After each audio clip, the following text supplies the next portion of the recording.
So we are going to this intellectual property and why this is pertinent. I'm just going to give a very brief introduction first.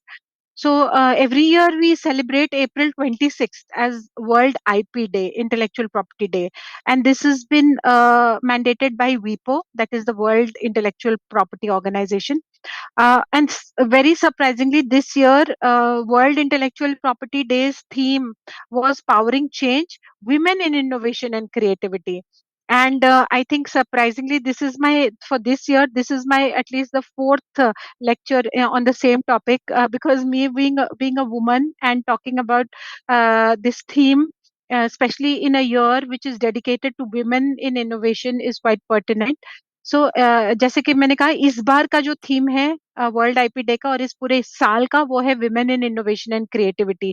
So are there women in innovation and creativity? Some of the most important women you can see, like the genetic scissors. I think many of you who work in genetics and even in physiology, etc., would know about this genetic scissors.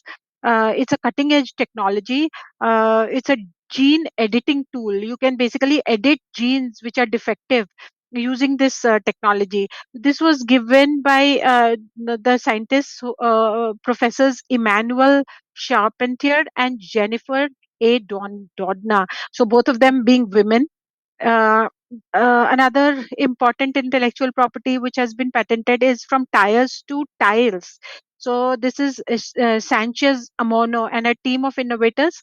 They are making tires out of old tires, and they have patented their product. This is also Kenya's first homegrown running shoes, made by entrepreneur Navaleo Osembo, again a woman. And what talking about India, we also have many women who have contributed, like Ankita Arora.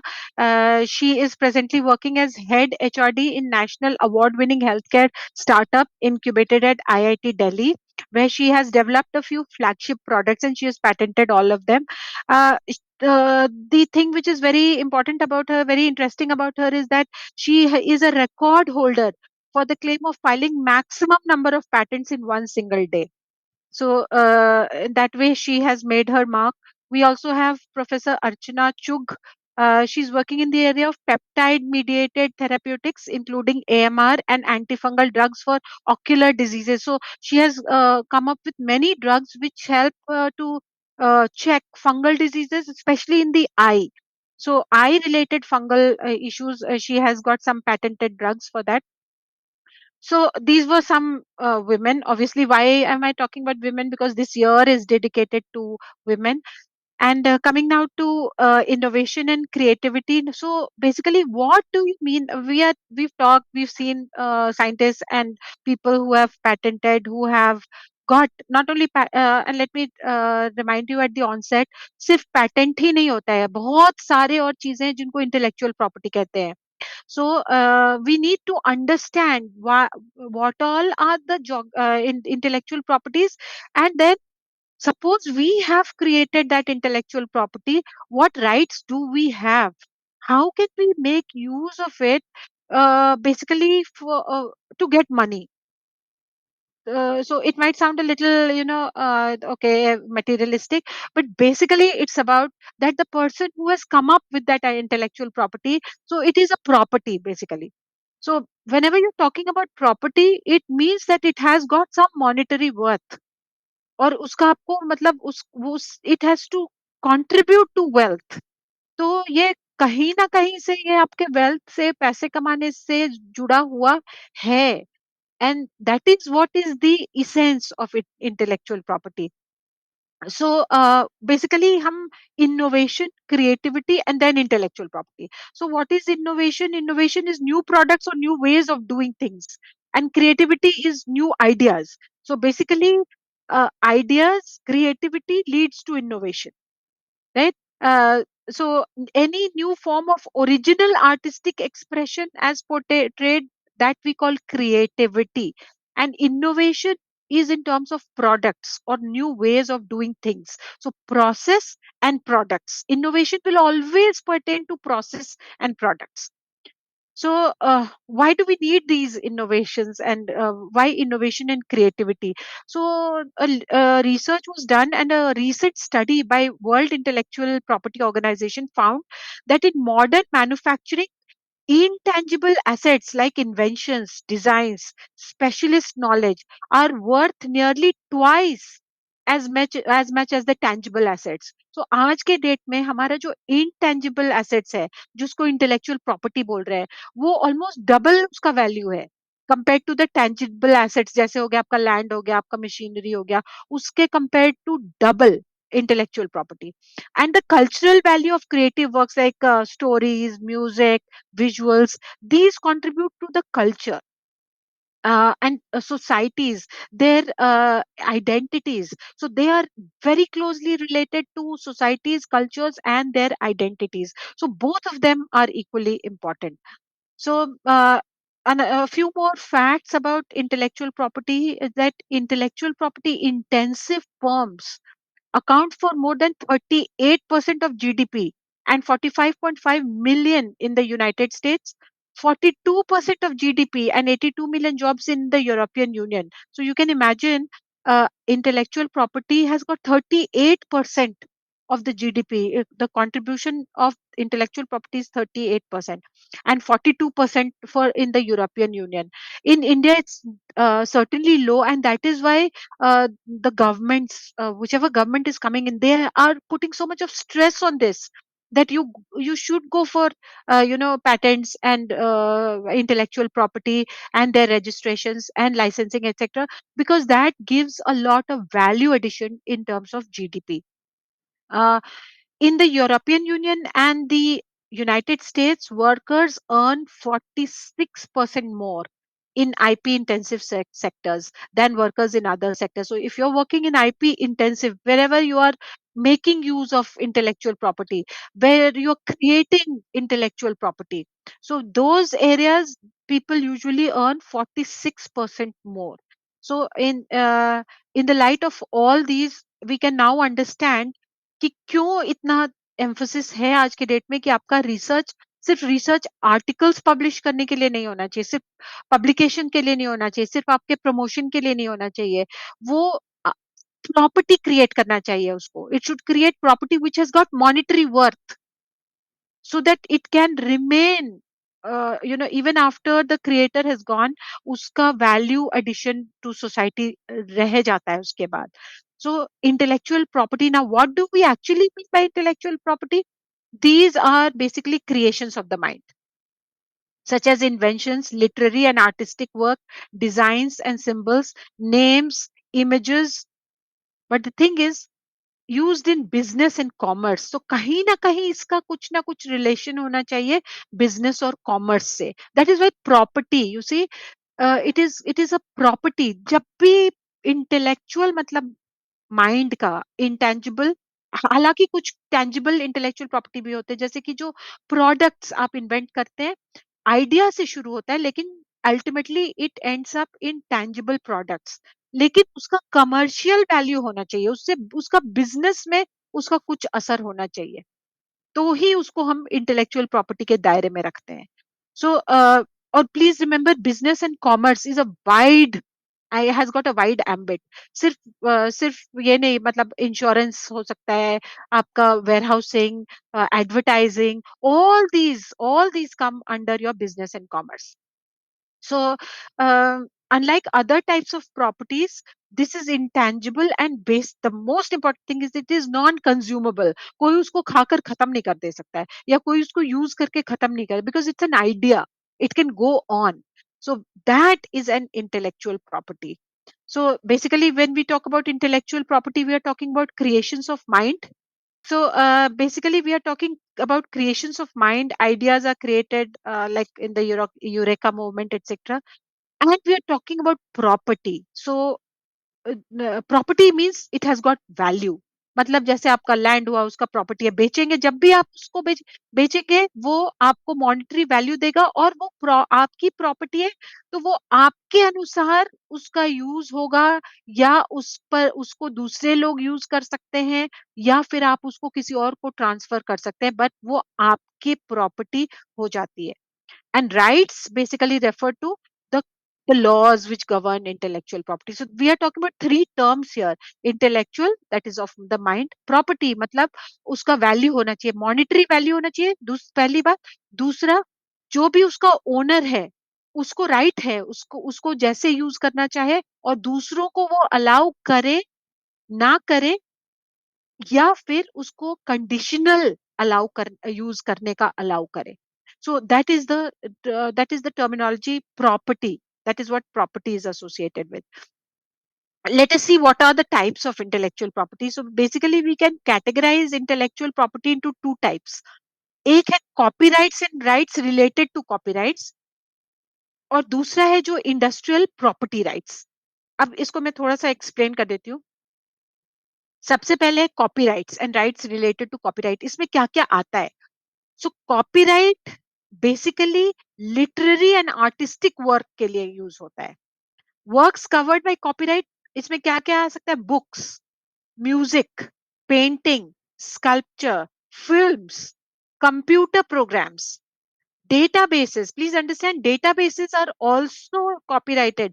Can any one of you name the databases which are copyrighted, which you know of? Some of you using those databases? Any idea? Okay, examples of databases. I wonder how many of you have used India Stats. So India Stat is a database जहां पर आपको, India stats एक company है जो ये databases collect करती है, बहुत सारा डेटा कलेक्ट करती है. कितने विमेन हैं, उनका क्या रोजगार से संबंधित, उनके अर्निंग से संबंधित, lot of data they collect and they keep it, and they have copyrighted that data. They've made those databases and they've copyrighted it. And can you use it? आप अगर एक research paper लिख रहे हैं और आपको इंडिया स्टैट से data चाहिए, you cannot use it freely. You have to pay them a certain sum of money, and then they will let you use, and they will provide you that database and they'll let you use it. So these databases are also copyrighted products. Okay. Advertisements, maps. Those of you who are from geography and these related fields, who know contour maps and other types of maps, anyone who has made a map of a region, right, through any technology, can get it copyrighted. And anyone who uses it, now the terms of use will depend on the owner of the copyright. So he will say, okay, you can just give me credit, जब भी आप use करें आप मेरा credit दें. या फिर कुछ लोग कहेंगे कि नहीं, आप पैसे दीजिए. आपने देखा होगा कि बहुत सारे आर्टिकल्स जब आप डाउनलोड करते हैं तो वो बोलता है only the abstract is available, the whole PDF is not available. तो पीडीएफ आपको पे करके लेना पड़ता है. या फिर अगर आपका स्कोपस का आपका सब्सक्रिप्शन है, आपने ऑलरेडी पे करके रखा हुआ है, तब वो आपको डाउनलोड करने देता है. So all these are copyrighted products, these are creations of the minds of people. और जिसको उसका मॉनिटरी वर्थ इसलिए है कि जो दूसरा उसको यूज करना चाहेगा, वो बिना, जो ओनर है उसके परमिशन के पहले तो यूज नहीं कर सकता. दूसरा, अगर ओनर चाहे तो उसको फ्री का यूज करने दे, या फिर उसे पैसे लेकर यूज करने दे. So all these are copyrights, right. And the second type of in intellectual property are those which are used in the industries. So these include trademarks and geographical indications. So trademark, what is a trademark? Is a sign. It can be a sign, it can be a symbol, it can be a logo, it can also be a few words. Okay, or sound. के like हमारा दूरदर्शन का जो पहले sound आता था, जो दूरदर्शन शुरू होता था उसका साउंड, या फिर किसी किसी रेडियो मिर्ची का साउंड, रेडियो ऑरेंज का sound. So they have these sound tracks which are trademarks of that particular goods or that service, right? So with anything which is capable of distinguishing the goods of services and or services of one provider from the others. So that is trademark. The next one is geographical indications. Any idea which was the first product to get a GI tag, geographical indications tag in India? India में सबसे पहला geographical indications का tag किसको मिला? Any idea? Uh, Any idea? Okay. No, ma'am. So the answer is Darjeeling tea. सबसे पहला जो geographical indications हुआ वो दार्जिलिंग टी का। तो ये ज्योग्राफिकल इंडिकेशंस क्या है मैं थोड़ी देर में बताती हूँ कि कब मिलता है, किसको मिलता है। आप अगर देखना चाहेंगे तो आप देख सकते हैं कि झारखंड के में कौन-कौन से ज्योग्राफिकल इंडिकेटर्स हैं। So I was taking one class, अभी इसके जस्ट पहले मैं एक सेशन ले रही थी। वहाँ पे कुछ पार्टिसिपेंट्स ने पूछा कि क्या लिट्टी चोखा जोग्रा जीआई टैग्ड है? तो मैंने कहा कि अब हमने चेक किया तो वो लिट्टी चोखा अभी तक जीआई टैगिंग नहीं हुई है उसकी। तो अब लिट्टी चोखा में होने लगा कि भाई बिहार को मिलेगा या झारखंड को मिलेगा। हुँ, सो पार्टिसिपेंट्स में करीब-करीब जंग छिड़ गई कि नहीं-नहीं ये तो झारखंड को मिलना चाहिए, ये बिहार को मिलना चाहिए। ऑलरेडी ये इस तरह की एक जंग ओडिशा और वेस्ट बंगाल के बीच में हो चुकी है रिलेटिंग टू रसगुल्लास, और सरप्राइजिंगली जो रसगुल्ला है उसका उसको उड़ीसा को दिया गया जीआई टैग। और Bengal Bengalis are very protective about their rasagullas, so उनको भी एक अलग टाइप के रसगुल्ले को दिया गया, बट ओरिजिनली पाया गया कि जो रसगुल्ला है वो उड़ीसा का है। So some these are some interesting fact, but I tell you कि ज्योग्राफिकल इंडिकेशंस किसको कहते हैं, कब मिलता है। आई एम जस्ट डिस्कसिंग, मैं अभी डिस्कस कर रही हूँ टाइप्स ऑफ इंटेलेक्चुअल प्रॉपर्टी। मैंने कहा copyright and rights related to copyrights, जिसमें मैंने कहा कि आपको literary and artistic works, songs हो सकते हैं, आपके पेपर्स रिटन जो भी हैं, books, music, painting, sculpture, films, computer programs, databases, maps, technical drawing, सब कॉपीराइट्स में आता है। दूसरा जो कैटेगरी है इंडस्ट्रियल प्रॉपर्टी राइट्स, उसके अंदर उसके अंदर आपका आता है तीन: patents, industrial designs and trade secrets. ये तीन आपका second category of intellectual property rights आता है। और क्यों इसको एक अलग कैटेगरी में रखा गया, क्योंकि ये सब इंडस्ट्रीज से रिलेटेड है, किसी ना किसी इंडस्ट्री से ये रिलेटेड है। तो पैटेंट किसको बोलेंगे? Patents are exclusive rights granted for invention, नई नई खोज, इन टर्म्स ऑफ प्रोडक्ट्स और process.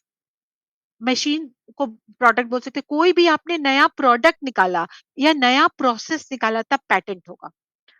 Industrial designs, basically this is covered under designs act. ये सुंदरता पर डिपेंड करता है, ये कोई नया प्रोडक्ट नहीं है, आपने उस प्रोडक्ट ऑलरेडी एग्जिस्ट कर रहा था, उस पर आपने क्या एडिशंस किया, थ्री डायमेंशन और two dimension, line, pattern, colour, कुछ ऐसा आपने किया जो सिर्फ आपने किया था, उसके पहले कभी नहीं हुआ था, और तब आप उसको इंडस्ट्रियल डिजाइन के रूप में आप अपने नाम पर उसको रजिस्टर करा सकते हैं। Example of an industrial design would be कि कप और प्लेट तो ऑलरेडी है, कप और सॉसर, लेकिन अगर आपने जो प्लेट है उसमें पकौड़े और सॉस रखने के लिए जगह बना दी और उसको अपने नाम से डिजाइन एक्ट के अंदर रजिस्टर करा लिया, so that is an industrial design.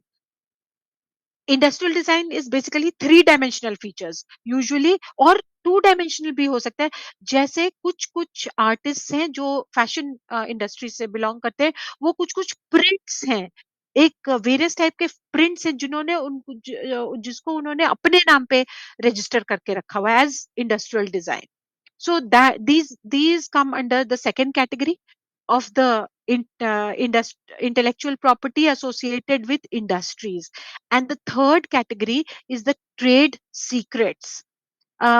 These are called the this is this trade secret जो है वो ट्रिप्स के अंदर, trade related aspects of intellectual property rights, trips, ये विपो इसी ट्रिप्स के अंदर काम करता है। और इस ट्रिप अग्रीमेंट है, ये एक मल्टीनेशनल अग्रीमेंट है, will talk about it briefly. तो इसके अंदर तीन essential elements of trade secret. Trade secret किसको बोलेंगे, उसके लिए तीन पैरामीटर्स रखा है, लेकिन उसके पहले, can anybody tell me which is the best kept trade secret till date? आज तक का ऐसा सीक्रेट जो सच में सीक्रेट है, जिसको किसी कोई और नहीं जान पाया है आज तक। Anyone? Guesses? Any guesses? Example of a trade, best kept trade secret so far in the world is Coca-Cola. Coca Cola का जो टेस्ट है और कोका कोला का जो कॉम्पोजिशन है, ये आज तक का सबसे स्ट्रांगली प्रोटेक्टेड ट्रेड सीक्रेट है। तो ट्रेड सीक्रेट किसको बोलते हैं? तो ट्रेड सीक्रेट के होने के लिए तीन इसेंशियल एलिमेंट्स हैं। जो इन्फॉर्मेशन है जिसको आप सीक्रेट बता रहे हैं, वो सच में सीक्रेट होना चाहिए। ऐसा नहीं कि सबको पता है और सब कह रहे हो कि ये नहीं, नहीं ये सीक्रेट है। फिर अगला भी बोल रहा है कि मुझे भी ये पता है लेकिन ये सीक्रेट है। सो ऐसी चीज़ें जो should not be generally known or readily accessible to persons within the circles that normally deal with that kinds of information in question. मतलब पेप्सी ने बहुत कोशिश की कि वो पता कर पाए कि कोका कोला का इंग्रेडिएंट्स क्या है, लेकिन पेप्सी को नहीं पता चल पाया। आज तक किसी भी इंसान को पूरी तरह देयर आर 3 और 4 पीपल जिनको बिट्स एंड पीसेस में कोका कोला का इंग्रेडिएंट्स पता है, पर किसी एक इंसान को पूरा कोका कोला का जो क्या क्या इंग्रेडिएंट्स है वो नहीं पता है। So that is why it is a secret. The second requirement is the information must have commercial value because it is a secret. Obviously, मुझे एक बात पता है लेकिन उसका कमर्शियल वैल्यू नहीं है, वो इंडस्ट्री के लिए यूज नहीं है, तो उसको ट्रेड सीक्रेट नहीं माना जाएगा। कमर्शियल वैल्यू मतलब it should be related to wealth creation, it has to have economic importance, otherwise it is not considered a trade secret. And the third one is the information must be subject of reasonable steps by owner, मतलब मेहनत करके इसको secret बचा कर रखा है लोगों ने। ऐसा नहीं कि ये आसानी से सीक्रेट रह गया या लोगों ने इस पर ध्यान नहीं दिया इसलिए ये सीक्रेट रह गया, ऐसा नहीं हो। लोगों ने स्टेप्स या बहुत मेहनत की और तब उस सीक्रेट को बचा कर रखे, तो that is a trade secret. Right now जैसे which is not a trade secret, बहुत लोग आप लोग गए होंगे राजगीर। राजगीर में एक ऐसा केव है, जिस जो जरासंध का केव जिसको कहते हैं, जिस पर एक सीक्रेट फॉर्मूला लिखा है, उसके बाद ही वो खुलता है। नोबडी नोज वो कैसे खुलेगा, आज तक वो खुल नहीं पाया वो गुफा। लेकिन उसको हम ट्रेड सीक्रेट नहीं मान सकते क्योंकि उसका कमर्शियल एप्लीकेबिलिटी नहीं है, उससे पैसे कुछ नहीं बनते हैं। वो गुफा खुल भी जाए या ना खुले, उससे कोई कमर्शियल एप्लीकेबिलिटी नहीं है। हाँ, क्या इसको हम ट्रेड सीक्रेट बना सकते हैं? हाँ, बना सकते हैं, जब हम उसको बता दें कि इसका टूरिज्म से इम्प्लीकेशन है और तब उसका कमर्शियल वैल्यू बताकर तब हम उसको ट्रेड सीक्रेट की तरह लगा सकते हैं। Otherwise this is not a trade secret. So this is the third kind. So once again just a recap, we have two categories of intellectual properties, the copyrights and the industrial property. Industrial property rights में तीन आ गया आपका, trademarks, patents and industrial designs। और copyright से में आपका आ गया, copyright and related items में आ गया आपका copyright, trademark and geographical indications. So ये तीनों आपके सॉरी कॉपीराइट में आ गया आपका books, music, painting, sculpture, films etcetera. और एक और कैटेगरी इंडस्ट्रियल का जो होगा वो होगा ट्रेडमार्क्स एंड ज्योग्राफिकल इंडिकेशंस। सो आप ये देखिए, इंडस्ट्रियल प्रॉपर्टी रिलेटेड राइट्स जो है इसको हम दो कैटेगरी में बांट सकते हैं। ये जो है इसको हम दो कैटेगरी में बांट सकते हैं। एक जो हो गया ट्रेडमार्क एंड ज्योग्राफिकल इंडिकेशंस, जो कि ब्रांड को, जगह को रिप्रेजेंट करते हैं। और दूसरा हो गया जो कि बेसिकली उस प्रोडक्ट और प्रोसेस को बोलता है, like for example patent, like for example industrial design और trade secrets. So basically these are the intellectual property. इसमें हम इंटेलेक्चुअल प्रॉपर्टी इन्हीं को कहते हैं। अब बारी आती है कि ये तो हमने देख लिया कि ये इंटेलेक्चुअल प्रॉपर्टी होते हैं। अब इन इन पर क्या-क्या लॉज़ हैं और इनसे क्या-क्या फ़ायदा या नुकसान हो सकता है। और ख़ास करके हम बात करेंगे पैटेंट की, बिकॉज़ आज के डेट में बहुत पैटेंट्स एंड कॉपीराइट्स पे बहुत स्ट्रेस है, ख़ास करके एकेडमिक्स एंड एकेडमिशियंस पे। सो ब्रीफ हिस्ट्री बेसिकली ये डब्ल्यूटीओ जब बना था उसके बाद ये जरूरत पर जब ट्रेड को ग्लोबलाइज किया गया, कोई भी कंट्री किसी भी कंट्री से with in certain, of course with in certain agreement conditions, जब ट्रेड को फ्री कर दिया गया, तब पाया गया कि भाई इंटेलेक्चुअल प्रॉपर्टी को बचाना पड़ेगा, क्योंकि जिन लोगों ने कुछ नई चीज़ों का खोज किया है, उनको कुछ नहीं मिले, और वो जो जो मेहनत करके नए नए आइडियाज़ लाते हैं, नए इन्वेंशंस लाते हैं, अगर उनको कोई फ़ायदा नहीं मिले, तो लोग इन्वेंशंस करना छोड़ देंगे और कॉपी करना तो ख़ैर पूरी दुनिया कॉपी करना चाहती है, और कॉपी करके लोग ज़्यादा कमा ले रहे हैं। बजाय इसके कि जो एक्चुअल इन्वेंशन कर रहा है। जो इन्वेंट कर रहा है, जो नया आइडियाज ला रहा है, जिसकी इंटेलेक्चुअल प्रॉपर्टी है, उसको भी कुछ फायदा मिलना चाहिए। इसीलिए ट्रिप्स अग्रीमेंट साइन हुआ 1994 में। और ये Uruguay round of GATT agreements का जो ट्रीटी है, उरुग्वे में इसकी शुरुआत हुई। और ये अग्रीमेंट 1995, 1 जनवरी 1995 से ये एप्लीकेबल हो गया।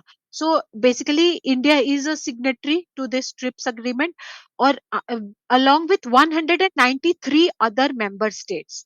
तो याद रखिएगा कि हम जो भी लॉज बनाते हैं, हम पर वो दबाव रहता है कि हम ट्रिप्स के अग्रीमेंट के अकॉर्डिंग अपने लॉज बनाएं। और ट्रिप्स जो है वो मैंडेट करता है कि सारी दुनिया में जो इतने 193 कंट्रीज हैं, वो अपने लॉज जो बनाएंगे, उसका जो ओवरऑल स्केलेटन या ढांचा होगा, वो ट्रिप्स ऑलरेडी दे देता है। So that is about trips. And ये जो गवर्न करता है इसको, जो ट्रिप्स अग्रीमेंट को जो गवर्निंग बॉडी है, वो है वीपो, that is World Intellectual Property Organisation. It is headquartered in Geneva, and it is a specialised agency of the United Nations. ये यूनाइटेड नेशंस का एक स्पेशलाइज्ड एजेंसी है।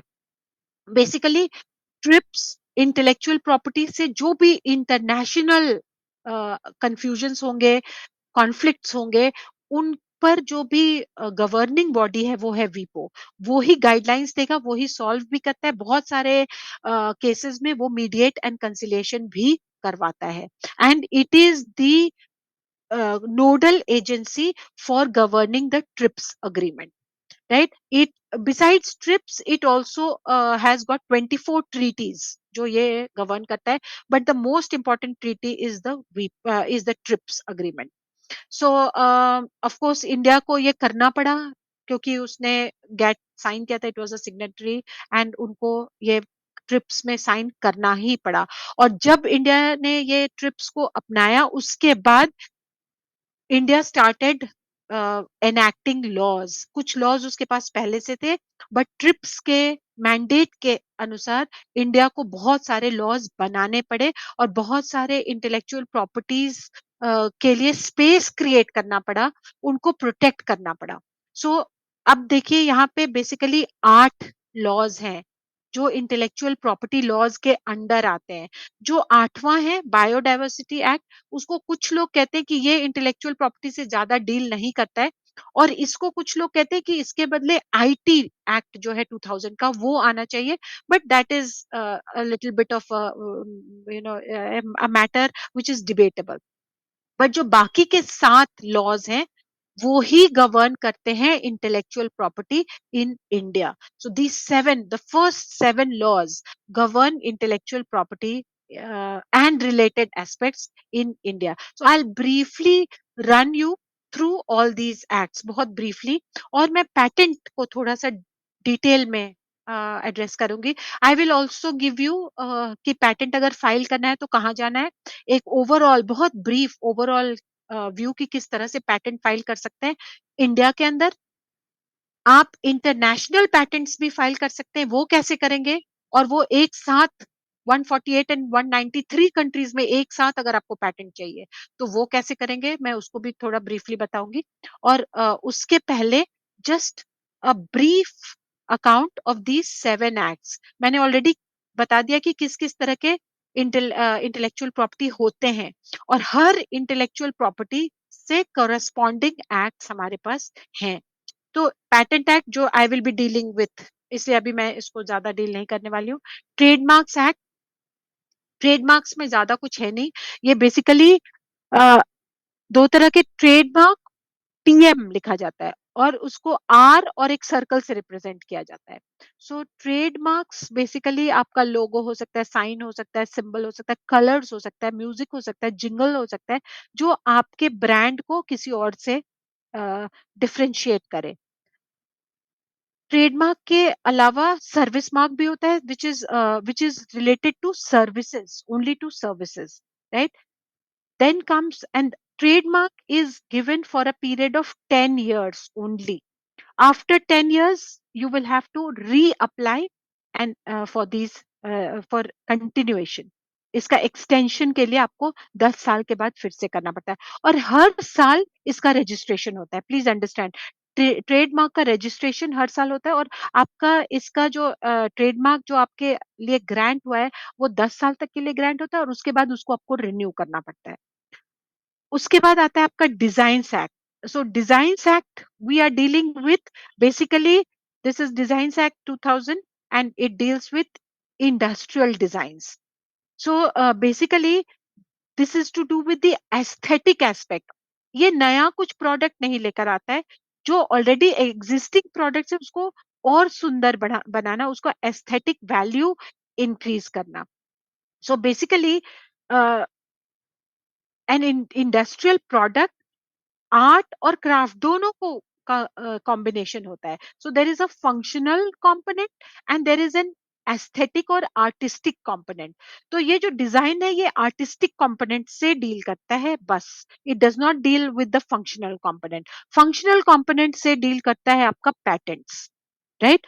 सो इसका है कि लाइक टी कप जो है, कप हॉलो एक कंटेनर है, वो जो है वो अलग है, वो एक प्रोडक्ट है, उसका आप डिजाइन नहीं कर सकते। आपने कहा कि ये नहीं, आज से मैंने टी कप अपने नाम पर ये कर लिया, डिजाइन को रजिस्टर कर लिया, नहीं। आप हाँ, उसमें अगर आप कुछ एक्स्ट्रा ऐड कर रहे हैं, that you can get it registered under your design act. So all elements of designs or artistic elements are registrable if unique and novel. Obviously, आपका अलग होना चाहिए, जो आज आज तक किसी ने नहीं किया वो होना चाहिए।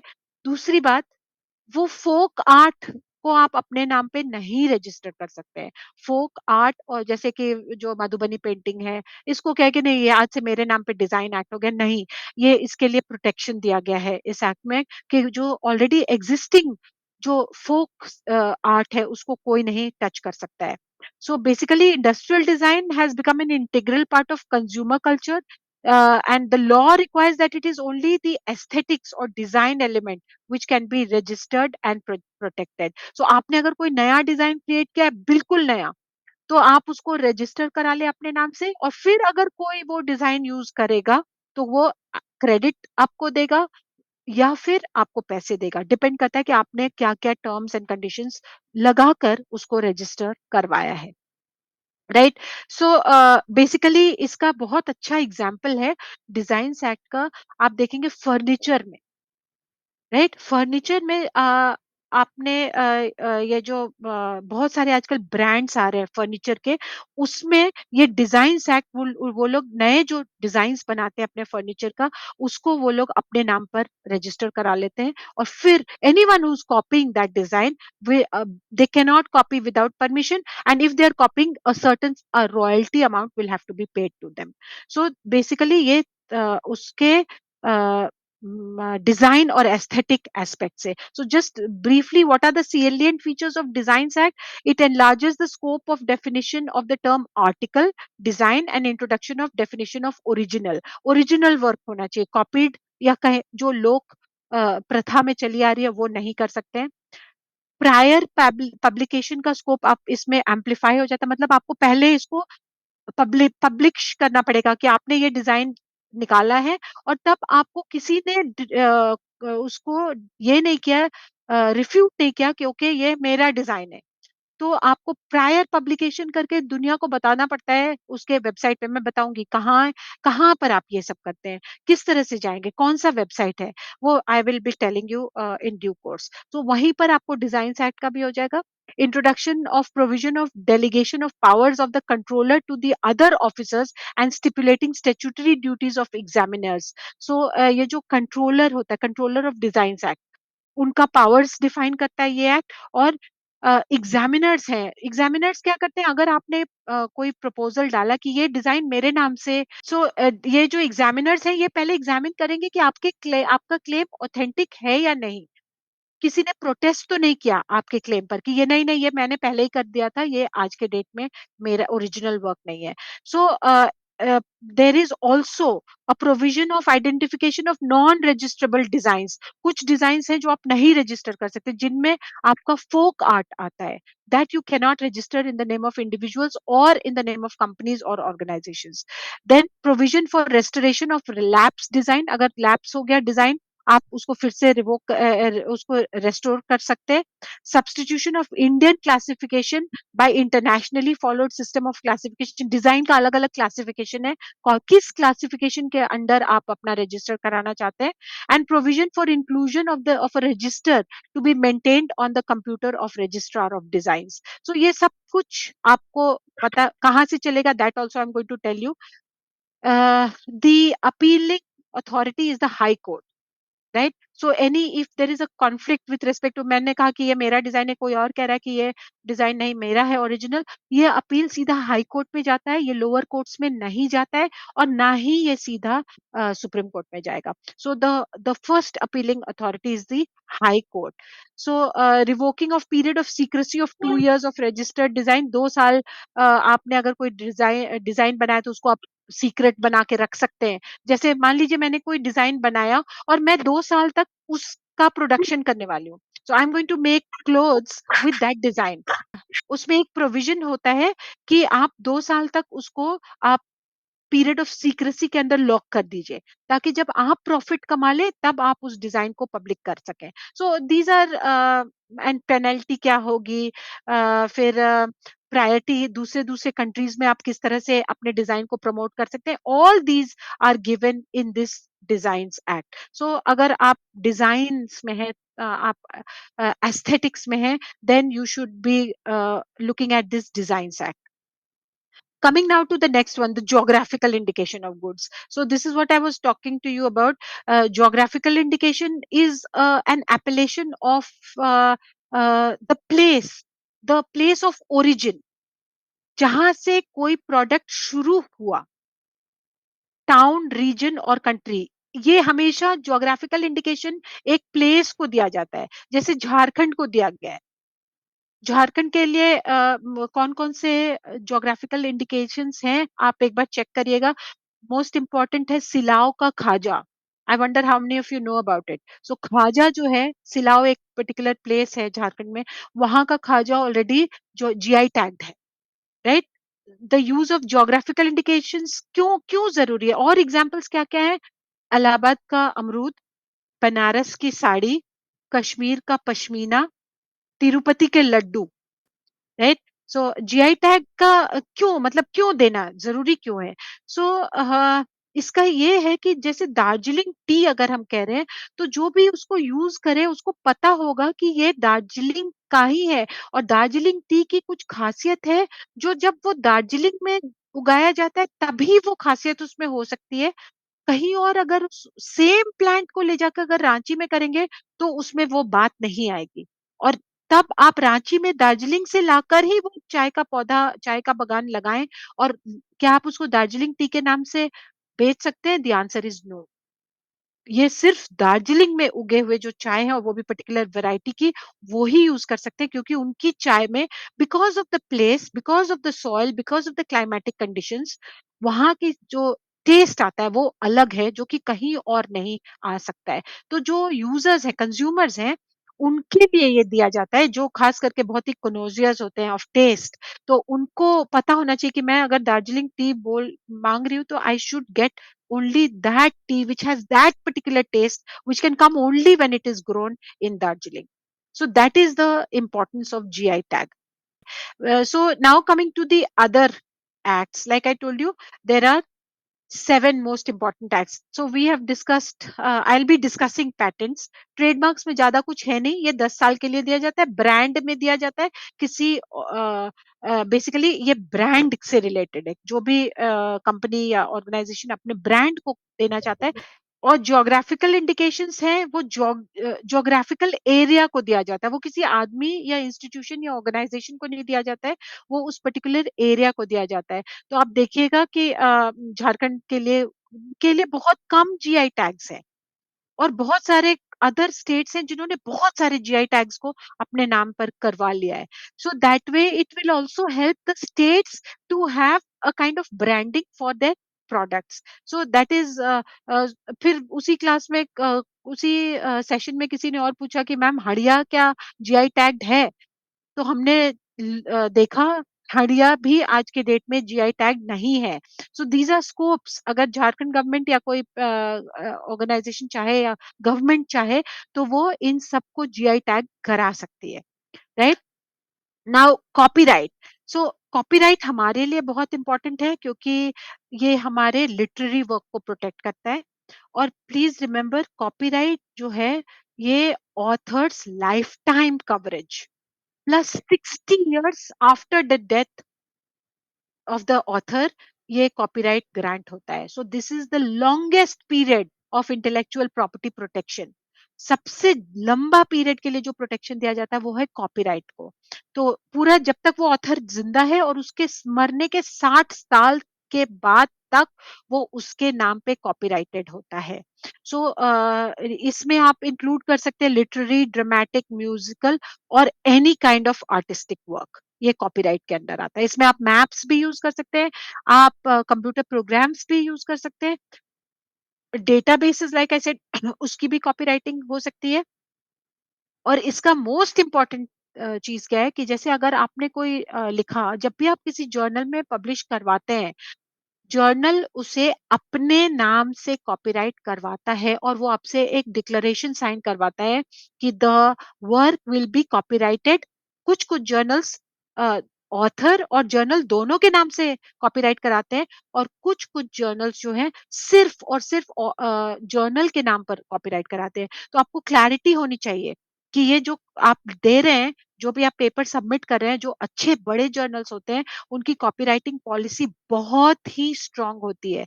सो यू कैन नॉट आप उनके जो भी उनके पास जो भी जर्नल्स में जो भी पेपर्स छपे हैं वहां से अगर आप कुछ भी कॉपी कर रहे हैं, be very careful. Because if you have not given them due credit या आपने बिना परमिशन के उनको कोट किया है या उनके आइडियाज को लिखा है, तो आप पर हेवी पेनल्टी भी लग सकती है depending on what are the terms of their copyright. तो किस तरह से रेफरेंस दिया देना पड़ता है कि कहाँ से लिया है, वो सब बहुत बहुत ज्यादा इम्पोर्टेंट है. और कॉपीराइट का अलग अलग है, कुछ कुछ फ्री सोर्सेज हैं जहां से आप आराम से ले सकते हैं. There are free sources for music, there are free sources for photographs. वो उसके अलग अलग सोर्सेज हैं. Right like for example copyright का जो सिंबल है वो सी विद अ सर्कल है. और सी सी जो दो सी आया तो वो क्रिएटिव कॉमन्स का सर्कल है. सो क्रिएटिव कॉमन्स का जहां भी है सी सी और सर्कल, आप उसको यूज कर सकते हैं but with attribution. No permission is required, please understand.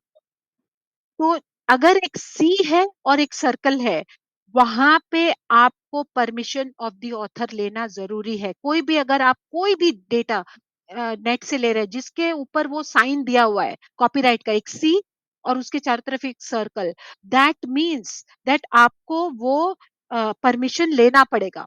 और अगर सीसी है, क्रिएटिव कॉमन्स लिखा है और उसका एक सर्कल है, तब आपको परमिशन लेने की जरूरत नहीं है. सिर्फ एट्रीब्यूशन देना है. एट्रीब्यूशन मतलब आपको रेफरेंस में डालना है कि हाँ मैंने ये यहाँ से कॉपी किया है. और अगर सी और लिखा है और उसको कैंसिल किया है, सी लिख के कैंसिल्ड है, एक लाइन से उसको कैंसिल किया, तब आप उसको फ्री यूजेज कर सकते हैं और उसको कोई एट्रीब्यूशन की भी जरूरत नहीं है. So you please be careful about these three signs relating to copyrights. अगर आपको ये और भी बहुत सारे साइंस हैं, लेकिन उसको मैं अगर एक डिटेल्ड आपका सेशन होगा तो उस पे आप समझेंगे. लेकिन ये तीन साइंस रिलेटिंग टू कॉपीराइट बहुत इंपॉर्टेंट है. C in a circle means आपको परमिशन लेना है. You have to have specific permission from the author और from the journal. C C double C, दो सी लिखा है और एक सर्कल है, दैट मीन्स वो क्रिएटिव कॉमन लाइसेंस है. मतलब है आपको उसको सिर्फ एट्रीब्यूशन देना है, आपको परमिशन लेने की जरूरत नहीं है. और जहां सी लिखा है और एक सर्कल है, राइट, और उस सर्कल को उन्होंने स्लैश से काट दिया है, दैट मीन्स वो फ्री है, उसमें आपको कोई भी चीज की जरूरत नहीं है, ना ही आपको उसको एट्रीब्यूट करने की जरूरत है, मतलब उसको रेफर करने की भी, रेफरेंस में भी डालने की जरूरत नहीं है। वो completely free and open source है। So these are the three symbols that you should be aware about in terms of copyright act, right? And copyright is given for six lifetime of the author and 60 years after the death. तो ये हुआ copyright. Now next coming to protection of plant varieties and farmers rights act 2001. These deal with, ये जो intellectual property है ये farmers के लिए। कभी कभी फार्मर्स एंड प्लांट ब्रीडर्स जो है, जैसे नर्सरी वाले, वो अलग वैरायटी निकालते हैं क्रॉप्स का, या फिर फ्लावर्स का, सो मेनी थिंग्स, फ्रूट्स का। सो ये फार्मर्स राइट्स एक्ट है। तो वो जो जिन्होंने भी ये पहली बार ये नई वैरायटी निकाली, उनको प्रोटेक्शन दिया जाता है। अब ये कुछ कभी 15 इयर्स और 18 इयर्स, ट्रीज के लिए 18 साल, प्लांट्स एंड क्लाइंबर्स के लिए 15 साल, और इसका अलग अलग कैटेगरी है कितने साल के लिए ये प्रोटेक्शन दिया जाता है। तो अगर किसी फार्मर ने मान लीजिए हाई यील्डिंग वैरायटी बनाई है, बहुत high yielding variety, so then he can get it registered under the plant varieties and farmers right. और तब ये फार्मर जो है, इस फार्मर से कोई और अगर सीड खरीदेगा तो वो पैसे देकर खरीदेगा। कोई भी और इस सीड को आर्बिट्ररीली नहीं यूज कर सकता है बिना, जो फाउंडर है, जो फार्मर या प्लांट ब्रीडर है, उसको एक रॉयल्टी दिए वो आर्बिट्ररीली नहीं यूज किया कर सकते। अब इस पर एक बात है कि ये जो है अलग अलग कंट्रीज में अलग अलग एक्ट्स है, और इसका इंटरनेशनल भी प्रोटेक्शन मिला जाता है, दिया जाता है। और इसी के चलते इंडियन फार्मर्स बहुत एक्सप्लॉइटेड हो रहे हैं, बिकॉज अमेरिका के बायोटेक्नोलॉजिस्ट ने बहुत सारे varieties of various seeds, rice के हो, व्हीट के हो, उन्होंने बनाया है जो बहुत हाई यील्डिंग वेराइटीज है। बट इनका क्या है, दे हैव टर्मिनेंट्स, मतलब ये जो है 1 साल के बाद आप अगले साल वही क्रॉप को नहीं यूज कर सकते, उन्होंने ऐसा बना दिया है। So now this is exploiting the farmers, right? पहले क्या होता था, मान लीजिए राइस जो फार्मर ग्रो करता था, उसी राइस में से वो कुछ जिसको कहता था वो रख लेता था अगले साल लगाने के लिए। बट अब ऐसे जो बाहर से जो सीड्स आ रहे हैं, जो हाई यील्डिंग वैरायटी है, उसमें फार्मर्स रखने से भी कोई फायदा नहीं, क्योंकि वो अगली साल वो ग्रो ही नहीं करता, वो seeds they can not germinate into plants. तो ये सब कुछ कुछ flip sides of intellectual property भी है।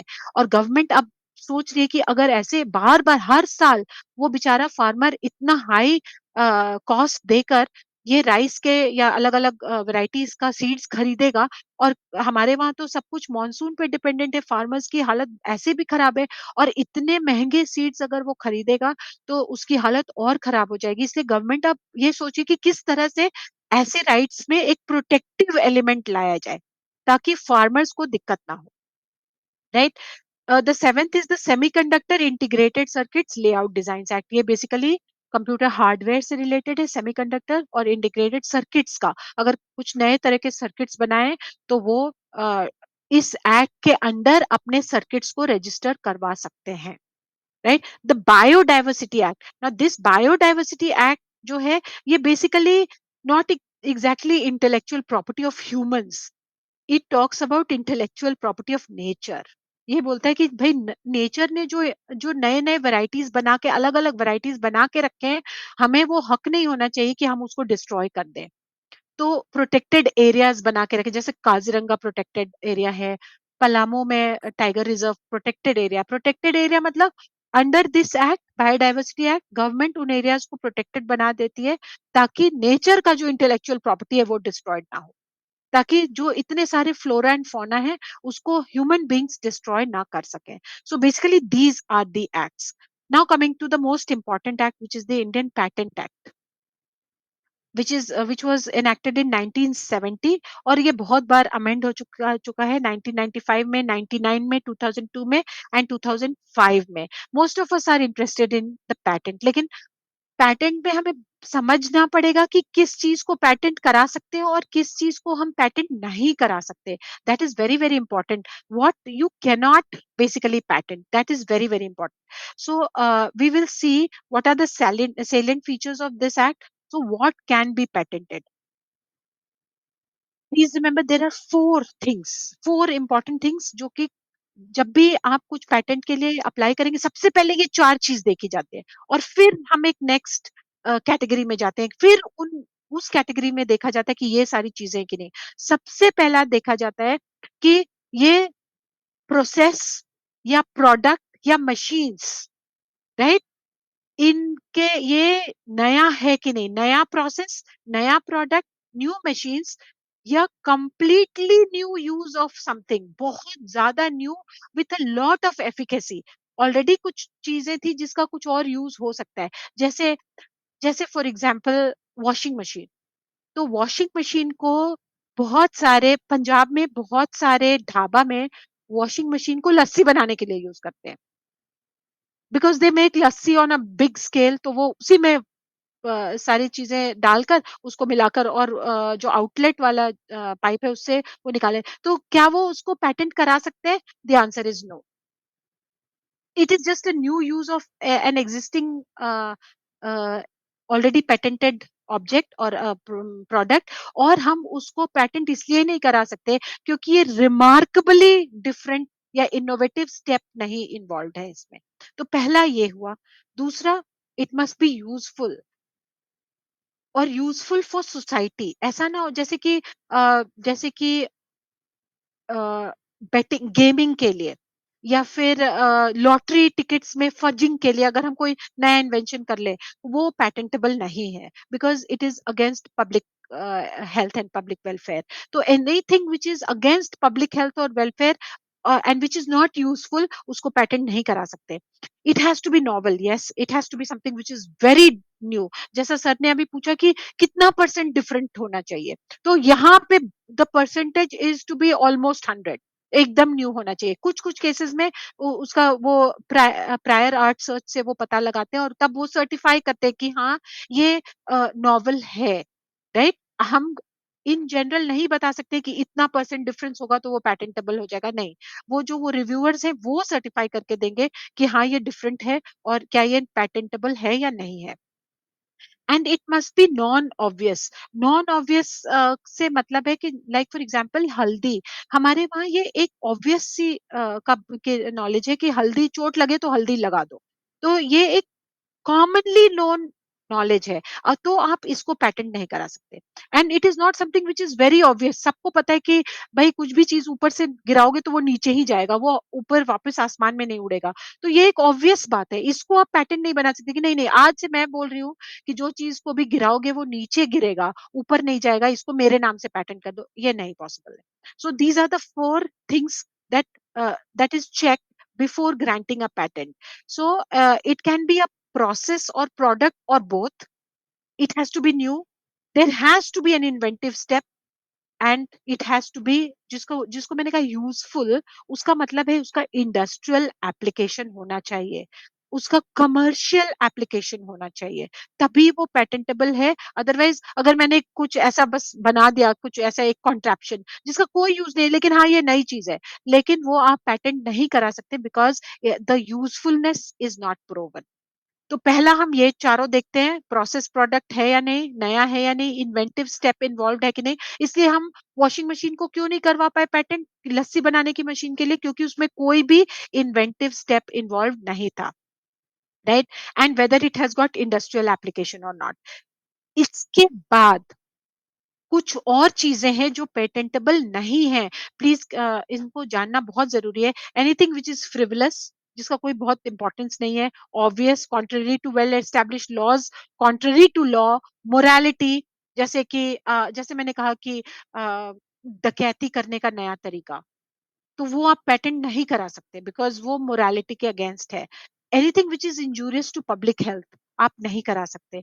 अ mere discovery of a scientific principle, like for example अगर मैं कहती हूँ कि किसको ये गैस है उसका ये प्रॉपर्टी है या ये प्रिंसिपल वो फॉलो करता है, जिसका इंडस्ट्रियल एप्लीकेबिलिटी नहीं है, वो हम नहीं पेटेंट करा सकते हैं। एक एब्स्ट्रैक्ट थ्योरी कि मेरी थ्योरी है कि भगवान या अल्लाह या गॉड या ईश्वर अ, इस बुक में है, तो ये आप पैटेंट नहीं करा सकते। This is an abstract theory, इसका प्रूफ नहीं है। We can not get that patented. A mere discovery of a new property of a new use of a known substance, new property या new use of old substance, already substance जो है उसका एक new use, क्या कभी नहीं हो सकता? हाँ, कुछ-कुछ केसेस में एक कंप्लीटली पाथ ब्रेकिंग नया यूज़ अगर हमें पता चलता है, तो पैटेंट हो सकता है। लेकिन एक छोटा-सा न्यू यूज़ जिसका कोई बहुत ज़्यादा इम्पैक्ट नहीं होता है, that we can not get it patented, right? कुछ 2-3 चीज़ों को मिलाकर हम सिर्फ़ एक मिक्सचर बना लें, उसको पैटेंट नहीं कर सकते, राइट? उसकी एक नई प्रॉपर्टी होनी चाहिए। एक प्रॉपर्टी, जैसा हम कंपाउंड्स और मिक्सचर्स की बात कर रहे हैं, तो एक नया मिक्सचर सिर्फ हम पैटेंट नहीं कर सकते unless it results in a compound with a new property which has industrial application, तब तक हम उसको पैटेंट नहीं करा सकते। अ मेयर अरेंजमेंट और रीअरेंजमेंट और डुप्लीकेशन ऑफ नोन डिवाइसेस, हमने पहले ऐसा अरेंज किया था, अब हम उसको वापस से मशीन्स है, उसको हमने रीअरेंज कर दिया, उसको पैटेंट नहीं करा सकते। एग्रीकल्चर और हॉर्टिकल्चर का नया तरीका हम पैटेंट नहीं करा सकते, क्यों? क्योंकि वो ऑलरेडी प्लांट ब्रीडर्स, उसके लिए एक अलग लॉ है, हमें उसके अंडर रजिस्टर कराना पड़ेगा। Inventions relating to atomic energy not patentable in India. Indian government में ने खास करके कहा है कि इंडिविजुअल्स या प्राइवेट जो है रिसर्च इंस्टीट्यूशंस, वो एटॉमिक एनर्जी से रिलेटेड कोई भी पैटेंट नहीं करा सकते हैं। Plants and animals in whole or part thereof, एक नया प्लांट आपने निकाला, एक एनिमल, वो क्योंकि वो ऑलरेडी उसके लिए एक अलग एक्ट है। हाँ, कोई अगर आपने माइक्रो ऑर्गेनिज्म नया निकाला जिसका इंडस्ट्रियल एप्लीकेशन है, दवा बन सकती है उससे या कुछ हो सकता है, that can be patented. A mathematical और बिजनेस मेथड और a computer program like an algorithm not patentable, क्योंकि ये कॉपीराइट होगा। कंप्यूटर प्रोग्राम को कॉपीराइट करते हैं, उसको पैटेंट नहीं करते हैं। मैथमेटिकल और बिजनेस मेथड, आप एक पेपर लिख के उसको आप कॉपीराइट कर सकते हैं, उसको पेटेंट नहीं कर सकते क्योंकि इसका इंडस्ट्रियल एप्लीकेशन नहीं है। लिटरेरी, ड्रामेटिक, म्यूजिकल, ये सब वर्क तो आप पेटेंट कर ही नहीं सकते क्योंकि ये सब सब कुछ आता है आपके कॉपीराइट के अंदर। अ mere scheme और रूल और method of performing mental act और method of playing a game, अगर आप चेस का एक तरीका निकालते हैं, वो पेटेंट नहीं होगा। आपने एक पीपीटी बनाया, आप उसको पेटेंट नहीं करा सकते प्रेजेंटेशन को, क्योंकि वो कॉपीराइट होगा, पैटेंट नहीं होगा। टोपोग्राफी ऑफ इंटीग्रेटेड सर्किट्स नहीं हो सकता क्योंकि उसके लिए एक अलग एक्ट है। Invention which in effect is traditional knowledge, like I told you, Texas में हल्दी, तुलसी और बासमती चावल को पेटेंट करा रहे थे, अमेरिकन पेटेंट। आप सोचिए अगर वो आज पेटेंट हो जाता तो हम आज की डेट में जो हल्दी यूज करते हैं उसको यूज करने में हमारा कॉस्ट ट्रिपल से भी ज्यादा हो जाता। हम बिना परमिशन के नहीं यूज कर सकते, हल्दी वहीं से आता तब यूज कर सकते हैं, so on and so forth. So these are not patentable. some other salient features of patent law, like I told you, both product and process patenting is allowed. Then uh, term of patent is 20 years. Examination on request, मतलब जब आपके आपको लगता है कि मेरे पास ये बहुत अच्छा एक प्रोडक्ट है, इसको मुझे पेटेंट करना चाहिए, तो आप एग्जामिनेशन के लिए रिक्वेस्ट कर सकते हैं to the patent officers and they will do the examination for you. Both pre grant and post grant opposition, मान लीजिए मैंने कुछ पेटेंट करवा लिया और आपको बाद में पता चलता है कि अरे ये तो मेरा ना है ऑलरेडी, आप ग्रांट होने के बाद भी अपोज कर सकते हैं, you can oppose it. Fast track mechanism for disposal of appeals, appeal disposal का बहुत बहुत ही फास्ट ट्रैक, मैं अभी आपको बताने वाली हूँ वेबसाइट किस तरह से आप इमीडिएटली पैटेंट फाइल कर सकते हैं और किस तरह से अपील कर सकते हैं। Provisions for protection of biodiversity and traditional knowledge, traditional knowledge को बिल्कुल पैटेंट नहीं कर सकते हैं। That is why indigenous knowledge, जैसे बहुत सारे हमारे झारखंड में ट्राइब्स हैं जिनके पास बहुत ही वैल्यूबल ट्रेडिशनल नॉलेज है, बहुत सारी बीमारियों का उनके पास इलाज है। क्या कोई भी कंपनी जाके उसको अपने नाम से पैटेंट करा सकता है? The answer is no. वो उन ट्राइब्स का ट्रेडिशनल नॉलेज है, कोई और कंपनी उससे छेड़खानी नहीं कर सकता है। और provision for protection of biodiversity and traditional knowledge, publication of application after 18 months with facility for early publication. आपका जब पेटेंट का आप जिस दिन फाइल करते हैं 12 महीने का टाइम, मैं बताती हूँ उसका प्रोसेस कैसे है, और 18 महीने के बाद आपका पेटेंट जो भी है वो पब्लिक डोमेन में चला जाता है। सबको पता हो जाता है कि ये चीज आपके नाम पे पेटेंटेड है। और सब्सटैंशियली रिड्यूस टाइमलाइंस, पेटेंटिंग का टाइमलाइन बहुत कम कर दिया है। 1.5 साल के अंदर में पूरा पेटेंट का प्रोसेस कंप्लीट हो जा सकता है। लेकिन मोस्ट इंपॉर्टेंट, कुछ कुछ सेफ गार्ड्स भी डाले हुए हैं गवर्नमेंट ने पेटेंट लॉ के में। कब? जब पब्लिक हेल्थ का इशू हो, पब्लिक सिक्योरिटी का इशू हो, गवर्नमेंट के पास राइट है कि वो पेटेंट लॉ को सुपरसीड कर सकता है। इसका एक एग्जाम्पल है नैटको फार्मा। नैटको फार्मा को 2012 में गवर्नमेंट ऑफ इंडिया ने कंपल्सरी लाइसेंस दिया कि आप सुनिटिनिब मैन्युफैक्चर कीजिए। अभी तक क्या हो रहा था कि 2012 तक सुनिटिनिब जो है वो इट वाज पेटेंटेड एज नेक्सावर, और इसका बेयर्स लेबोरेटरीज ने इसको क्या, बेयर्स फार्मा जर्मनी ने इसका पेटेंट ले रखा था। तो ये जो दवा है ये किडनी और लिवर कैंसर के पेशेंट्स के लिए यूज होता था।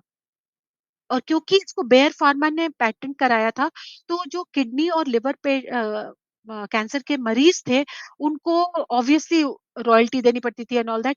1 लाख रुपया पर मंथ उनको खर्च आ रहा था इस अ, दवा को लेने के लिए। गवर्नमेंट ऑफ इंडिया के पास अपील गया और गवर्नमेंट ऑफ इंडिया ने स्टेप्स लिया, और उन्होंने कहा कि हमारे मरीजों को, हमारे ये पब्लिक हेल्थ के अपोज्ड है, और उन्होंने गवर्नमेंट ने कंपल्सरी लाइसेंस दे दी नैटको फार्मा जो कि एक इंडियन कंपनी है, और उनको कहा कि आप इसको मैन्युफैक्चर कीजिए, superseding the patent granted to Bayers. Bayer कुछ नहीं कर सकता अब, उसके पेटेंट को सुपरसीड कर दिया गवर्नमेंट ने। और आज की डेट में ये जो दवा है सुनिटिनिब 8,000 रुपए में बस अवेलेबल है, जो कि 1 लाख से भी ऊपर यूज होता था, बिकॉज पैटेंट चार्जेस वो लेते थे बेयर्स फार्मा। Ma'am, तो uh, may I have the permission to ask some questions? Yes yes please, most welcome. Ma'am, in this matter, जैसे कि कोई भी एक पेटेंट है स्पेसिफिक, is हाँ, that regional specific so that ये केस जो आप बता रहे हैं that is why it can be superseded or it can be done anywhere whenever there is a need for this kind of action? या in that regard I will tell you two things. पहला, patent आप दो तरह के ले सकते हैं, एक नेशनल पैटेंट और एक इंटरनेशनल पैटेंट। ठीक है? नेशनल पेटेंट में आपका पेटेंट राइट्स आपके सिर्फ आपके कंट्री के अंदर ही आपको मिलेगा। दूसरे कंट्री में अगर कोई उसको लेता है, यूज करता है, आप कुछ नहीं कर सकते। लेकिन अगर आपने इंटरनेशनल पेटेंट फाइल किया, तब आप उन पर एक्शन ले सकते हैं। बेयर्स फार्मा के पास इंटरनेशनल पेटेंट था, और उस पैटेंट के तहत वो इंडिया में भी उसके patent rights as good as everywhere else, तो उसके पैटेंट राइट्स यहाँ भी इररिवोकेबल थे। लेकिन गवर्नमेंट ने, हमारे इंडियन गवर्नमेंट ने पैटेंट एक्ट 2005 में ये अमेंडमेंट किया कि अगर कोई भी, किसी भी कंट्री का कोई भी अगर पैटेंट राइट्स को अपने मिसयूज करेगा, जिसके चलते इंडियन सिटीजन्स को की हानि होगी, और उन पर पब्लिक हेल्थ पर असर पड़ेगा, या पब्लिक सेफ्टी या सिक्योरिटी पर असर करेगा, तो गवर्नमेंट के पास फुल ऑटोनॉमी है कि वो उन पैटेंट राइट्स को कर्ब कर सके। किसी भी कंट्री का वो पैटेंट राइट हो, किसी भी कंट्री का वो पैटेंट ओनर हो, Indian government has the right कि अपने कंट्री के अंदर वो उन पैटेंट राइट्स को कर्ब कर सके। लेकिन कब? जब it is oppose to public health और पब्लिक सिक्योरिटी। ठीक है? तो उसी कंडीशन में ये एप्लीकेबल है, otherwise government of can not curb the patent rights of international patent holders in India. Have I answered that question sir? Sure, sure. So thank you, ma'am. Thank you so much. Yeah. So this is about patent rights, and this is a very important safeguard. ये government of India का एक बहुत proactive step है। Otherwise आज के date में हम और आप अ, दवाइयों के लिए पैसे इतने ज्यादा हमें देने पड़ते कि हम मतलब it would be impossible, medical expenses would sky rocket because of this patent. तो हालांकि पैटेंट और इंटेलेक्चुअल प्रॉपर्टी का बहुत एडवांटेजेस है, पर उसका बहुत सारे डिसएडवांटेजेस भी है, जिसको गवर्नमेंट ने बहुत अच्छी तरीके से अपने पैटेंट लॉ में उसको हैंडल किया हुआ है। बहुत तरह के पैटेंट्स हो सकते हैं। एक है ordinary patent, patent of addition. Ordinary patent है कोई भी नया प्रोसेस और प्रोडक्ट के लिए। पैटेंट ऑफ एडिशन है जो कि बहुत मेजर मतलब एग्जिस्टिंग इन्वेंशन है, उस पर आपने कोई इन्वेंटिव स्टेप लगा के उस इन्वेंशन को अपने और थोड़ा सा मॉडिफाई किया. So this is for invention, already existing invention, right? Then inventive step has to be there. No inventive step, no fresh patent, वो ओल्ड पैटेंट ही काम करेगा. और एक बहुत मैम, इंपॉर्टेंट है. Yes. Sorry to disturb you again, no, यहीं पे और एक क्वेश्चन है हमारी कि बिल्कुल. ऑर्डिनरी पेटेंट और एक है हमारे patent of addition. Yeah. Suppose an ordinary patent has been sanction or granted to X person yeah. and another Y person would like to add something to the existing patent, तो क्या ये yes. वो patent infringement होगी और the patent will be granted on the basis of the invention? Yes, it will be अगर, like I told you, you just cannot get a patent arbitrarily. वो बहुत सारे प्रोसेस के थ्रू जाता है, उस पर बहुत सारा रिव्यूज होता है, right? So there is a whole reviewing committee which will take care of it. Then they will check that whether another inventive step has been added or not. So whether a new patent will be granted or not will depend on whether it is certified that there is an inventive step, right? Like मैंने कहा कि जैसे मैंने example दिया कि आप washing machine को लस्सी के लिए यूज कर रहे हैं, जी जी.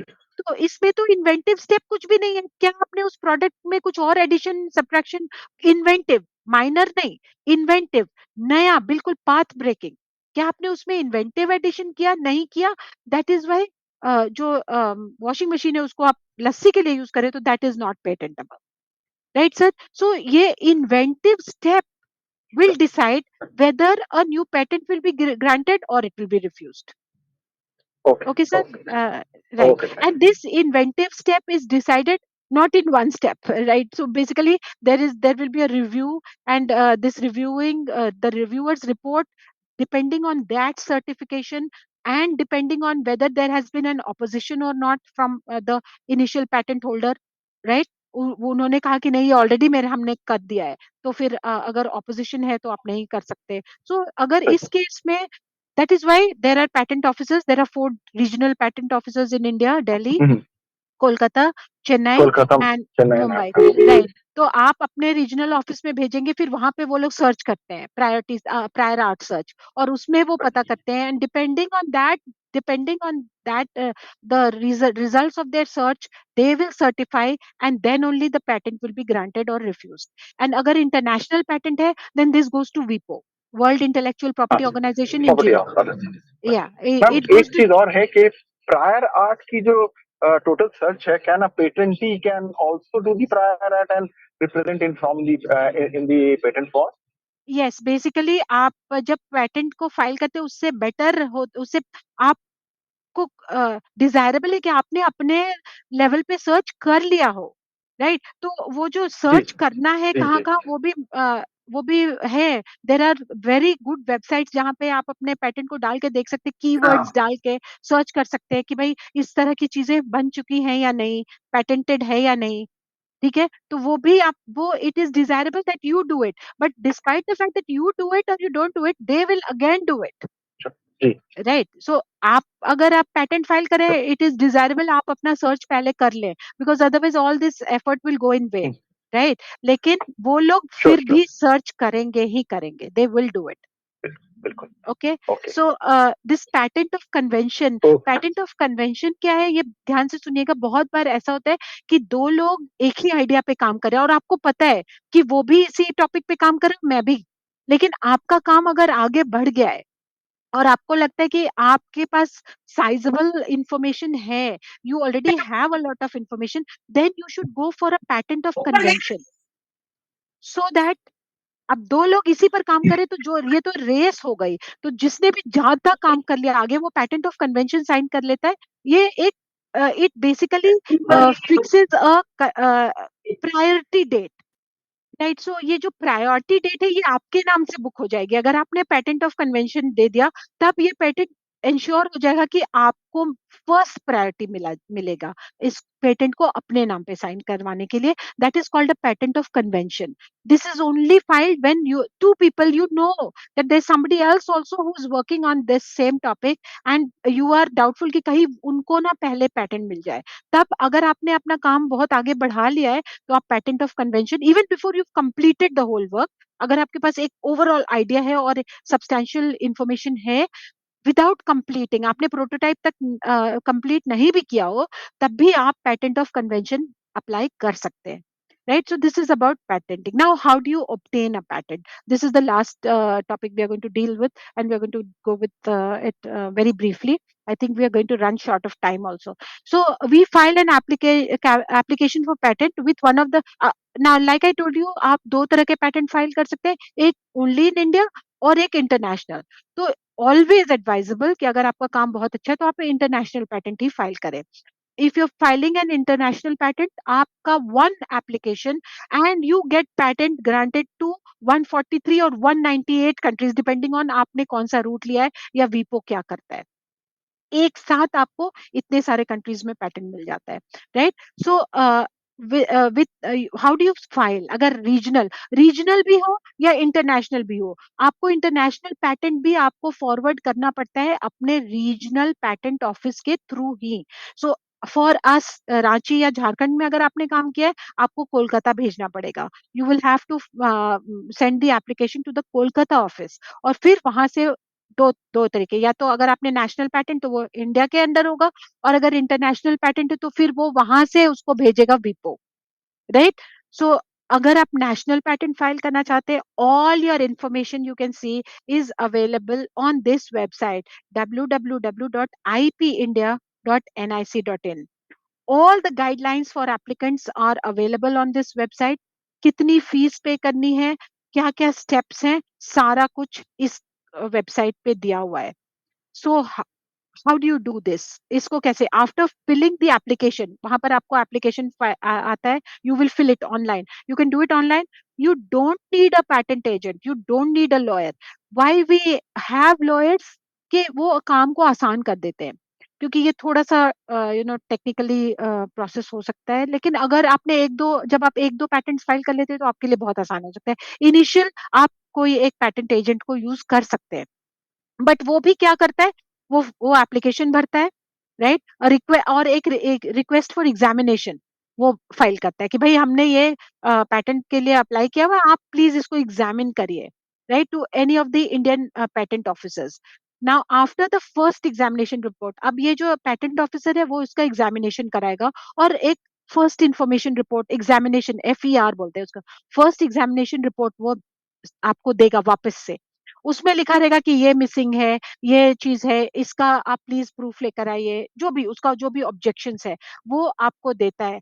और आपके पास 12 महीने का वक्त होता है कि जो भी उन्होंने ऑब्जेक्शंस लगाया है वो आप रेक्टिफाई करके वापस से उसको भेज दें. 12 महीने में अगर आपने नहीं किया, then that patent application lapses, वो रिजेक्ट हो जाता है. तो उन्होंने कहा कि आपने ये कहाँ से किया, इसका प्रूफ लगाइए, ये आपने जो क्लेम किया है, ये इसका जो रिजल्ट आ रहा है ये हमारे पास नहीं आ रहा, आप प्रूफ दीजिए कि ये रिजल्ट ऐसा है. जो भी उन्होंने कहा, वो 12 महीने का टाइम देते हैं आपको, वो सारे रेक्टिफिकेशन करके 12 महीने के अंदर वापस से भेजने हैं. फिर 6 महीने ये और रुकता है, और उसके बाद ये उनके वेबसाइट पे पब्लिश हो जाता है. और वेबसाइट पे क्यों पब्लिश होता है? ताकि लोग उसको अपोज कर सकें कि ये मेरे नाम से ऑलरेडी पेटेंटेड है, या जो भी ऑलरेडी पेटेंटेड है उनके लिए, कि भाई ये रेपिटेशन नहीं है, जो अपोज करना चाहते हैं उनको टाइम मिल जाता है. तो 18 महीने के बाद ये पब्लिश हो जाता है. The applicant has to comply, ये मैंने बता दिया, 12 महीने के अंदर. If the requirements of the first examination report are not complied within 12 months, वो ऑलरेडी वो लैप्स हो जाता है. After all your objections and compliances are fulfilled, the patent is granted and it is notified in the patent official journal. और ये journal आपको कहाँ मिलेगा? ये भी आपको www.ipindia.nic.in में ये journal भी online available है. Under the Act, the Controller General of Patents, Designs and Trademark under Department of Industrial Policy and Promotion ministry of commerce and industry is the registrar. So basically the कहाँ आप कौन registrar कौन है इसका, that is the controller general of patents design and trademarks. और ये किस department के अंदर है, department of industrial policy and promotion, और ये मिनिस्ट्री ऑफ कॉमर्स है. So this is where the registrar sets. So now priority date आता है पेटेंट ऑफ कन्वेंशन में, उस डेट से या फिर 18 महीने के बाद से पब्लिकेशन हो जाता है, और तब तक everything is kept secret. Nobody can get any idea about what you have filed. Okay. And it has to be kept secret, otherwise the controller general strict action is given under to any person who leaks information from the patent office. So you can rest assured कि आपने जब patent file किया आपका data कहीं नहीं जाने वाला, कोई उसकी secrecy का breach नहीं हुआ है. Right after its publication, public can inspect the documents and also may take the photocopy thereof on payment of fees prescribed. इस जब ये publish हो गया मतलब ये आपके नाम पे हो गया उसके बाद. लेकिन हाँ, पोस्ट पब्लिकेशन ऑपोजिशन के लिए भी कुछ टाइम दिया रहता है, और कभी कभी पोस्ट पब्लिकेशन भी ऑपोजिशन आता है, और अगर रजिस्ट्रार कन्विंस्ड है तो वो पेटेंट को कैंसिल भी कर सकता है. Right now quickly I will tell you about how you can file international patent. So international patent ka bhi life everything is very time bound. So everything can take place, you see, between 30 months from the date of uh, filing to 30 months के बीच में आपका पूरा का पूरा international patent complete हो जाता है. तो आप कैसे करते हैं इसको फाइल, आपको जैसे ही आइडिया आता है आप पीसीटी इंटरनेशनल एप्लीकेशन फाइल कीजिए to your regional office, receiving office. आपका अगर रांची के लिए कलकत्ता है, आप इसको इंटरनेशनल एप्लीकेशन के अंडर फाइल कीजिए और इसको अपने रीजनल ऑफिस में दे दीजिए. रीजनल ऑफिस इसको दो जगह भेजता है, एक भेज देता है सर्चिंग अथॉरिटी के लिए, वो सर्च करता है कि इस पर ऑलरेडी काम हो चुका है कि नहीं, पेटेंट ग्रांटेड है या नहीं, ठीक है, और दूसरा उसका एक एग्जामिनिंग अथॉरिटी को भेज देता है. वो आपके टेस्ट को ऑथेंटिकेट करता है कि हाँ ये जो लिख रहे हैं कि ये इसको मिलाने से ये मिलाने से ग्रीन कलर आता है वो होता है कि नहीं. So they will do both of them. एक सर्च करेगा कि रिलेटेड पैटेंट ग्रांट हुआ है कि नहीं, एक जो आपने क्लेम्स किया जो भी एक्सपेरिमेंट दिया है वो सारे को लैब में वो टेस्ट करेगा, and both of them will submit their report to वीपो. और ऑलरेडी आपका यहाँ से जा चुका है वीपो को ये आपका एप्लीकेशन. वीपो उसको पब्लिश कर देता है विद इन 28 months, और पब्लिकेशन 28 months में हो गया, and as soon as it is published it is sent to all the member countries. As of date there are 198 member countries. एक साथ under the patent operation treaty ये 198 countries में आपका एक साथ पैटेंट ग्रांट हो जाता है. So this is how the patent is granted. How can you file an international patent, और इंटरनेशनल पैटेंट से अगर आपको रिलेटेड क्वेरीज हो you can check vipo.int/pct safe/en/. तो दिस इज द वेबसाइट जहां वीपो का वेबसाइट है जहां आप इलेक्ट्रॉनिकली भी फाइल कर सकते हैं. So a PCT patent application can be filed with the International Bureau of the World Intellectual Property Organization. आप डायरेक्टली इस वेबसाइट पे जाके फाइल कर सकते हैं, बट आपको उसका एक कॉपी अटैच करना पड़ेगा आपके रीजनल ऑफिस में भी. इट इज ऑलवेज बेटर कि आप अपने सारे पैटेंट्स रीजनल ऑफिस के थ्रू इंटरनेशनल पेटेंट्स के अंडर फाइल करें देन डायरेक्टली कंप्लाई, क्योंकि तब यहाँ पर स्टेप वेस्ट होता है. वो वापस आपके रीजनल ऑफिस में भेजेगा ही अगर उसने देखा कि आपने रीजनल ऑफिस को अपने नहीं इंटीमेट किया है. Right, the fax numbers are also given. You can also mail or hand delivery to international VPO, and a list of required fees etc. International patent से रिलेटेड जितना भी डिटेल है आपको वीपो के वेबसाइट पे PCT guide EN GD Vol 1 annexes, ये इस वेबसाइट पे जाएंगे आपको सारे FAQs आंसर्ड मिलेंगे. So this is how very briefly I have discussed how you can also file an international patent. और बाकी के जैसे कि आपको कॉपीराइट्स चाहिए या ये चाहिए तो वो भी आप इसी वेबसाइट पर इंटेलेक्चुअल प्रॉपर्टी राइट के वेबसाइट पे कॉपीराइट्स के अंदर जाएं, ज्योग्राफिकल इंडिकेशंस के अंदर अलग अलग उसी वेबसाइट पे, this website which I was talking about जो गवर्नमेंट ऑफ इंडिया का वेबसाइट है ipindia.nic.in, इस पे आपको सारे तरह के इंटेलेक्चुअल प्रॉपर्टी से रिलेटेड जर्नल्स में जो ऑलरेडी पब्लिश्ड है, प्लस आपके जितने भी तरह के इंटेलेक्चुअल प्रॉपर्टी है उनका रजिस्ट्रेशन का तरीका और links where you can actually file them, everything is available there.